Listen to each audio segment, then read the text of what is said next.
Развіццю маладзёжных ініцыятыў першасная ўвага. Свой візіт на прадпрыемства першы сакратар Цэнтральнага камітэта грамадскага аб'яднання БРСМ Беларусі Андрэй Белякоў пачаў са знаёмства з маладзёжнымі праектамі, якія рэалізоўваюць члены абласной і гарадской арганізацыі БРСМ. Гэта ініцыятыва «100 ідэй», сацыяльна-адукацыйны праект па прафарыентацыі моладзі і многія іншыя. Именно акцент делать на работающую молодежь. БЭЛС имеет свои традиции. На предприятии создана первичная организация БРСМ, однако она нуждается, как говорится, в более эффективной работе, поэтому мы и этим вопросам уделяем внимание. И в целом вообще по городу и по области считаем, что вот это в ближайшее время уделим внимание проведению мероприятий именно с работающей молодежью. Падобныя сустрэчы першага сакратара БРСМ Беларусі не абмяжоўваюцца толькі сустрэчамі з моладзю.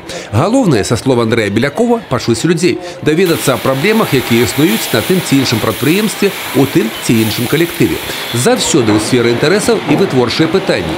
Госць пазнаёміўся з прадпрыемстваў, яму паказалі ўчасткі, дзе выпускаецца традыцыйная прадукцыя, тое, з чым прадпрыемства плануе ў хуткім часе выйсці на рынок. Да прыкладу, светладыёдныя лямпачкі, якія рыхтуюцца да паставак у гандлёвую сетку ўжо са снежня гэтага года.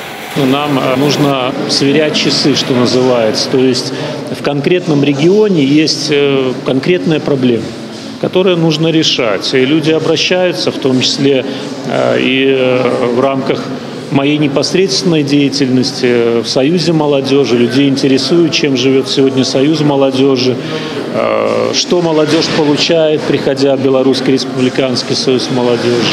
Это как бы одна составляющая общения. А второе – это уже непосредственно деятельность, связанная с Советом Республики. И, конечно же, у парламентариев, у членов Совета Республики есть возможности решать те или иные проблемы, которые, может быть, не решаются на местах. На сустрэчы з працоўным калектывам прадпрыемства закраналіся тэмы жылля, адукацыі, медыцыны, далейшых перспектыў развіцця прадпрыемства. Юрий Печур, Александр Севицкий, телерадиокомпания «Брест».